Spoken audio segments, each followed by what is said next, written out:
요셉은 아버지의 사랑을 받으며 채색 옷을 입고 살았습니다. 요셉이 꿈을 꾸고 형들에게 말했습니다. 청하건대 내가 꾼 꿈을 들으시오. 우리가 밭에서 곡식단을 묶더니 내 단은 일어서고 당신들의 단은 내 단을 둘러서서 절하더이다 하고 말했습니다. 요셉이 또 꿈을 꾸고 아버지와 형들에게 말했습니다. 내가 또 꿈을 꾼즉 해와 달과 11별이 내게 절하더이다 하고 말했습니다. 그러자 아버지 야곱이 요셉을 꾸짖으며 네가 꾼 꿈이 무엇이냐? 나와 내 어머니와 내 형들이 참으로 가서 땅에 엎드려 내게 절하겠느냐 하고 꾸짖었습니다. 형들은 요셉을 시기하고 미워했습니다. 그런데 아버지 야곱은 요셉의 말을 간직을 했습니다. 그리고 나서 오늘 본문 말씀에 와서 보면 요셉이 아버지의 심부름으로 형들과 양떼가 있는 세겜에 가게 되는 것을 볼 수가 있습니다. 먼저 오늘 본문에서 주목되는 말씀은 본문 12절에서 14절 말씀에 보면 그의 형들이 세겜에 가서 아버지의 양떼를 칠 때에 이스라엘이 요셉에게 이르되 내 형들이 세겜에서 양을 치지 아니하느냐? 너를 그들에게 보내리라. 요셉이 아버지에게 대답하되 내가 그리하겠나이다. 이스라엘이 그에게 이르되 가서 내 형들과 양떼가 다 잘 있는지를 보고 돌아와 내게 말하라 하고 그를 헤브론 골짜기에서 보내니 그가 세겜으로 가니라 라고 기록되어 있는 것을 볼 수가 있습니다. 이 말씀을 보면 요셉의 형들이 세겜에서 양떼를 칠 때 아버지 야곱이 요셉에게 세겜에 가서 네 형들과 양떼가 다 잘 있는지 보고 돌아와 내게 말하라고 심부름을 보낸 것입니다. 여기서 주목되는 말씀은 13절 하반절 말씀에 보면 내가 그리하겠나이다 라는 말씀이에요. 내가 그리하겠나이다. 내가 세겜에 가서 형들과 양떼가 다 잘 있는지 보고 오겠나이다 라는 것입니다. 한마디로 말씀을 드리면 요셉은 순종을 했습니다. 요셉은 아버지의 말에 순종을 했습니다. 요셉은 순종의 사람이었어요. 지금 요셉이 살고 있는 헤브론에서 세겜까지는 약 100km나 멀리 떨어져 있는 곳입니다. 요즘 같으면 자동차를 타고 금방 갈 수 있지만 그 당시에는 걸어가야 했어요. 사람이 걸어갈 때 하루 평균 약 40km를 잡습니다. 그러니까 세겜까지 가려면 이틀 반이 걸리는 먼 길입니다. 가는 길에 노숙을 해야 돼요. 살아온 들짐승들도 있습니다. 강도를 만날 수도 있습니다. 왕복하면 200km나 됩니다. 그런데도 요셉은 그토록 멀고 험한 길을 다녀오겠다고 순종을 했습니다. 순종은 몇 가지 유형이 있어요. 첫째는 강제당하는 순종이 있습니다. 순종하지 않으면 책망을 받거나 형벌을 받기 때문에 어쩔 수 없이 순종하는 굴욕적인 순종이 있습니다. 두 번째는 이기적인 순종이 있습니다. 자기에게 유익이 되면 순종하고 자기에게 유익이 되지 않으면 불순종을 하는 것입니다. 세 번째는 조건 없는 순종이 있습니다. 부모나 그 윗사람의 권위를 존중해서 공경하는 마음과 사랑과 믿음과 신뢰를 가지고 조건 없이 순종을 하는 것입니다. 요셉의 순종은 세 번째 유형이라고 할 수가 있습니다. 요셉은 아버지에 대한 존경하는 마음, 또 사랑과 믿음과 신뢰를 가지고 아버지의 말에 조건 없이 순종을 했습니다. 요셉은 순종의 사람이었어요. 성경에 보면 요셉에 대한 이야기가 상당히 길게 기록되어 있습니다. 요셉의 인생에 대해서 상당히 구체적으로 기록을 하고 있습니다. 그래서 지난주에도 요셉에 대해서 설교를 했고 그 전주에도 요셉에 대해서 설교를 했고 오늘 또 요셉에 대해서 설교를 하고 있는데 다음 주에도 요셉에 대해서 설교를 하고 그 다음 주에도 계속 요셉에 대해서 설교를 할 것입니다. 언제까지일지는 정확하게 잘 모르겠어요. 그런데 요셉에 대해서 한참 설교를 할 거예요.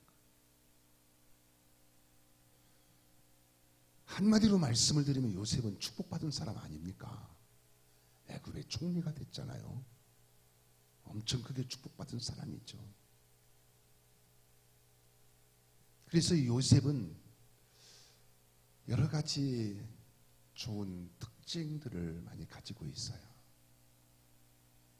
그 중에 하나가 뭐냐면 요셉은 순종하는 사람이었습니다.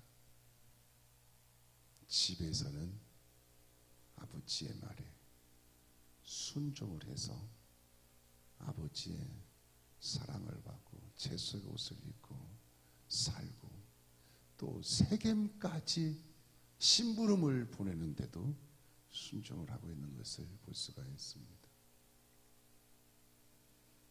보디발의 집에서 종의 옷을 입고 종노릇을 할 때도 주인 보디발에게 순종을 했습니다. 감옥에서 제수의 옷을 입고 감옥 생활을 할 때도 간수장에게 순종을 했습니다. 애굽의 총리가 되어 채색 옷을 입고 총리 일을 할 때도 바로 왕에게 순종을 했습니다. 뿐만이 아니라 자신에게 꿈을 보여주시고 그 꿈을 이루어 가시는 하나님의 뜻에 절대 순종을 했습니다.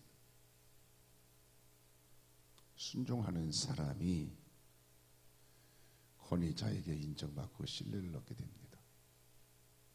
순종하는 사람이 권위자의 보호를 받게 됩니다.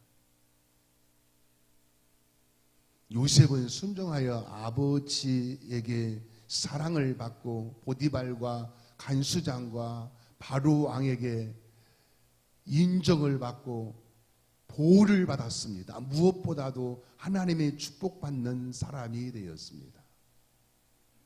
그래서 순종이 얼마나 중요한가를 사무엘상 15장 22절에서 이렇게 말씀하고 있어요. 순종이 제사보다 낫고 듣는 것이 수량의 기름보다 나으니라고 했습니다. 하나님께서 사무엘 선지자를 통해서 사울에게 하신 말씀이죠. 사울 왕의 특징이 뭐예요? 순종하지를 않아요. 하나님의 말씀대로 순종하지를 않아요. 하나님의 법대로 행하지를 않아요. 자기 하고 싶은 대로 해요. 그러니까 하나님께서 사무엘 선지자를 통해서 순종이 제사보다 낫다고 그렇게 말씀하신 것을 볼 수가 있습니다. 사랑하는 여러분, 요셉처럼 하나님이 세우신 권위자에게 순종하는 자가 되어 하나님이 세우신 권위자에게 인정받고 보호받고 쓰임받고 축복받는 복 있는 하나님의 사람이 되시기를 축원합니다. 다음으로 오늘 본문에서 주목되는 말씀은 본문 15절에서 17절 상반절 말씀에 보면 어떤 사람이 그를 만난 즉 그가 들에서 방황하는지라. 그 사람이 그에게 물어 이르되 내가 무엇을 찾느냐. 그가 이르되 내가 내 형들을 찾아오니 청하건대 그들이 양치는 곳을 내게 가르쳐 주소서. 그 사람이 이르되 그들이 여기서 떠났느니라. 내가 그들의 말을 들으니 도단으로 가자 하더라 하니라 라고 했습니다.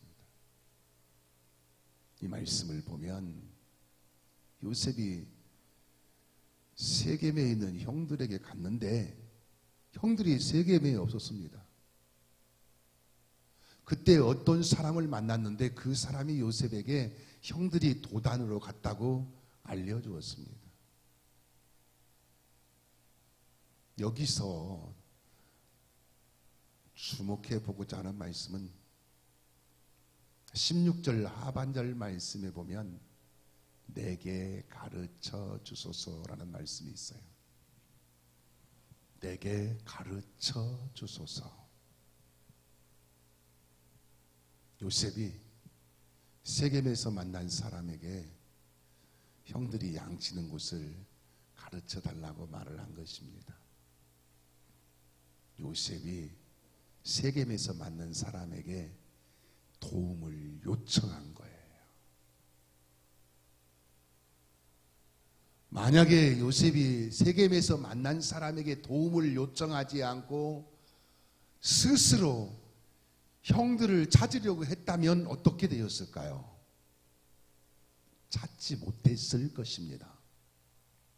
왜냐하면 지금 요셉은 세겜에 있고 형들은 도단에 있었기 때문입니다.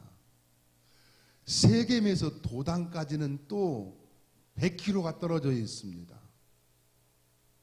세겜에서 도단까지 100km가 떨어져 있는데 세겜 주변에서 스스로 아무리 찾아도 형들을 만나지 못했을 것입니다.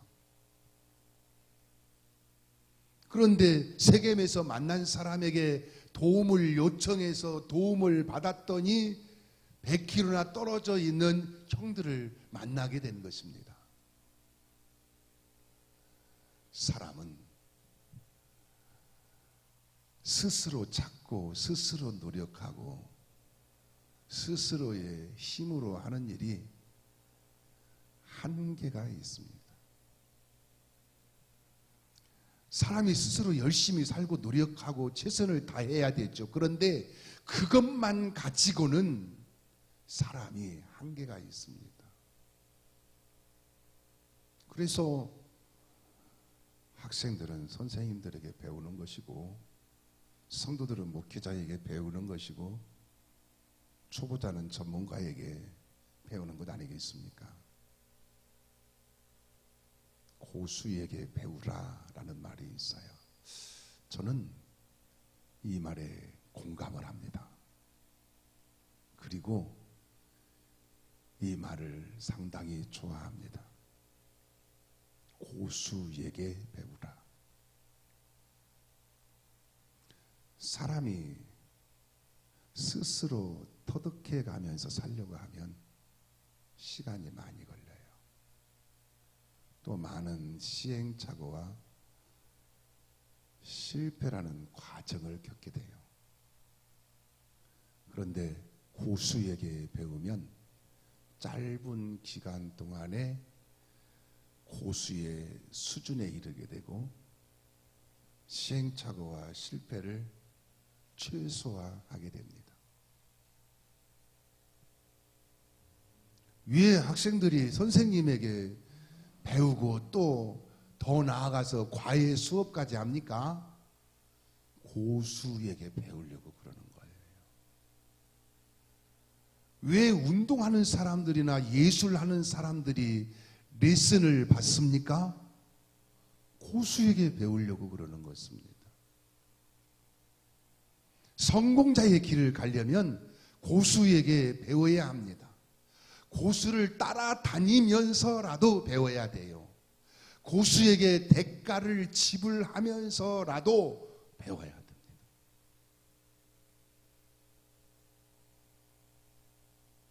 저는 개인적으로 한 가지 운동을 20년 넘게 하고 있습니다.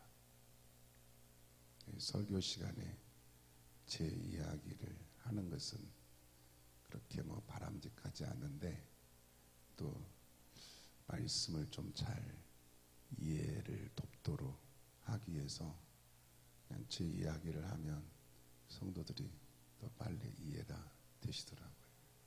이해를 하시고 들으시기 바랍니다.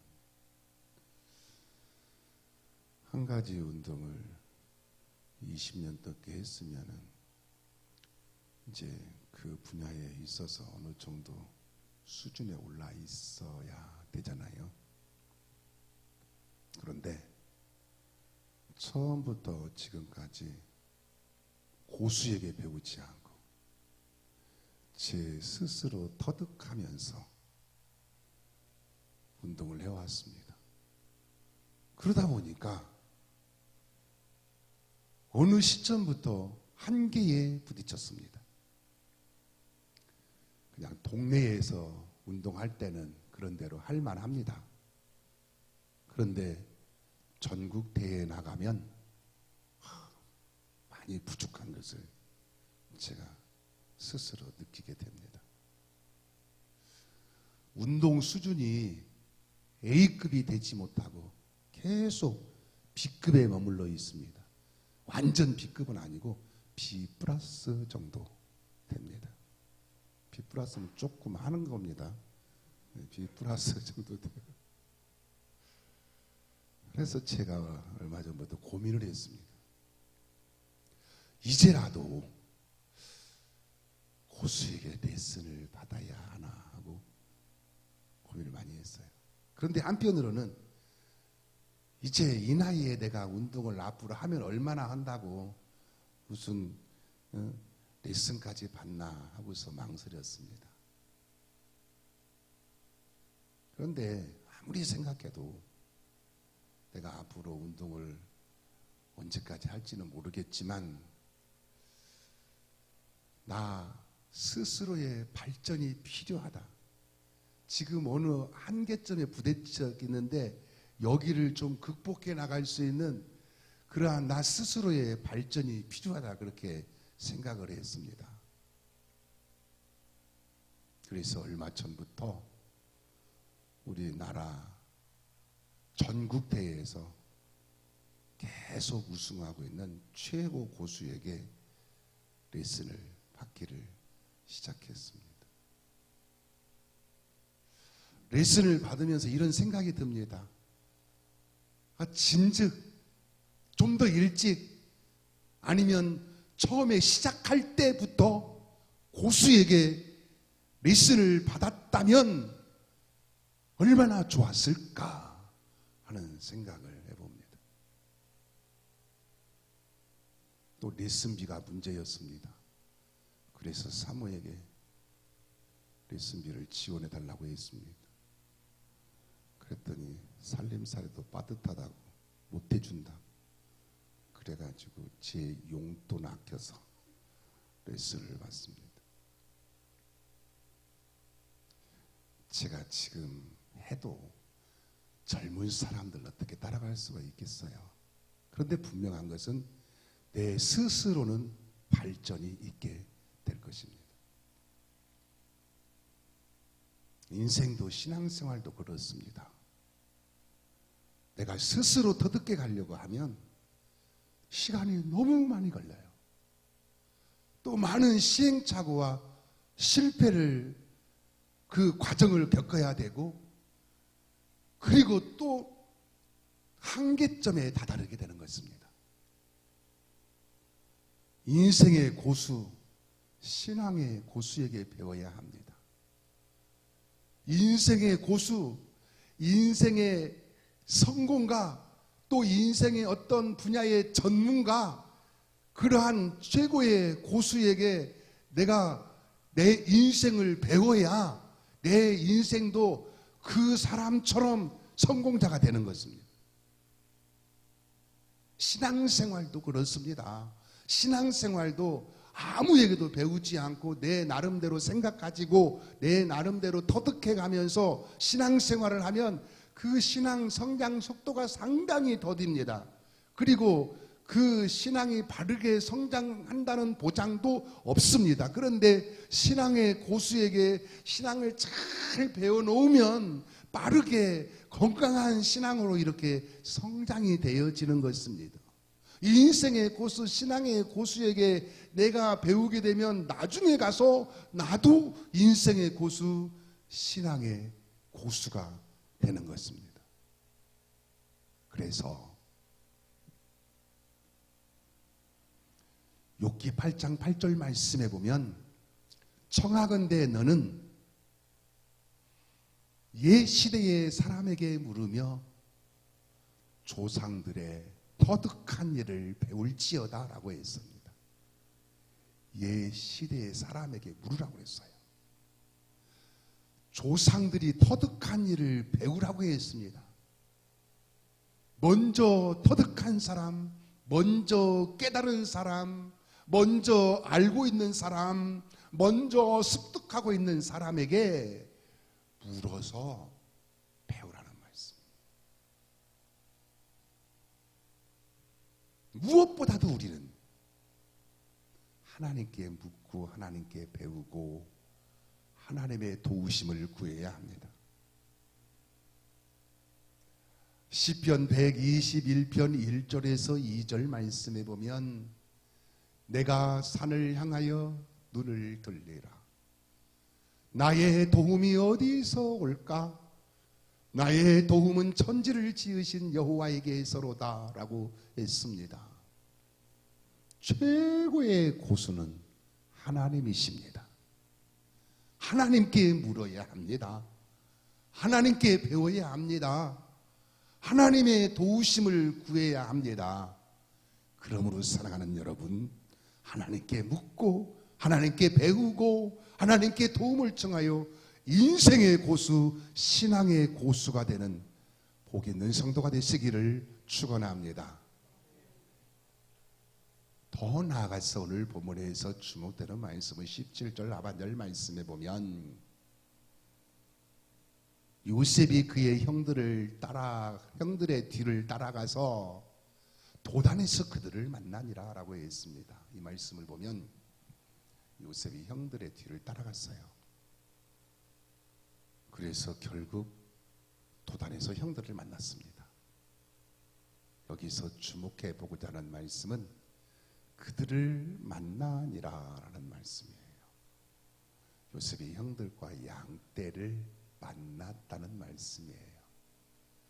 앞서 말씀드린 것처럼 집이 있는 헤브론에서 세겜까지는 약 100km입니다. 정확하게 말씀드리면 89km예요. 또 세겜에서 도단까지가 약 또 100km입니다. 그러니까 요셉은 형들의 뒤를 200km를 따라가서 형들을 만난 거예요. 저는 이런 생각을 해보았습니다. 만약에 요셉이 세겜에서 형들을 만나지 못했을 때 그냥 집으로 돌아가 버렸으면 어떻게 되었을까라는 생각을 해보았어요. 집으로 돌아갈 명분은 충분합니다. 아버지가 말한 대로 세겜에 형들이 있다고 해서 갔는데 세겜에 형들이 없어요. 그래서 집에 돌아가서 아버지가 말씀하신 대로 세겜에 갔는데 형들이 없어서 돌아왔어요 하고 말을 하면 명분이 충분합니다. 그런데 그렇게 되면 자기의 책임을 다하지 못하는 결과가 됩니다. 또 세겜에 형들이 없다는 소식을 들은 아버지의 마음을 더 근심되게 했을 것입니다. 또 이런 생각도 해봤어요. 요셉이 집이 있는 헤브론에서 세겜까지 형들을 만나러 가면서 먼 길을 가야 되니까 물과 먹을 것을 준비해서 갔을 것입니다. 그런데 세겜에 가서 보니까 형들이 없으니까 다시 100km를 더 가서 도단까지 가는 동안에 물도 떨어지고 먹을 것도 떨어졌을 것입니다. 그럼에도 불구하고 요셉은 도단까지 가서 형들을 만나게 됩니다. 요셉은 끝까지 가는 사람이었습니다. 요셉은 끝까지 자기의 책임을 완수하는 사람이었습니다. 요셉은 과정 속에서 어려움이 있어도 끝까지 자기의 책임을 완수하는 사람이었습니다. 오늘 우리도 그렇습니다. 끝까지 가는 것이 중요합니다. 꿈이 이루어질 때까지 끝까지 가는 것이 중요합니다. 천국에 이를 때까지 끝까지 가는 것이 중요합니다. 인생은 끝까지 가야 합니다. 신앙은 끝까지 가야 합니다. 그러므로 살아가는 여러분 요셉처럼 순종하는 자가 되시고 고수에게 물어서 배우는 자가 되시고 끝까지 가는 자가 되시어서 요셉과 같이 축복받는 하나님의 사람이 되시기를 예수님의 이름으로 축원합니다. 기도하시겠습니다.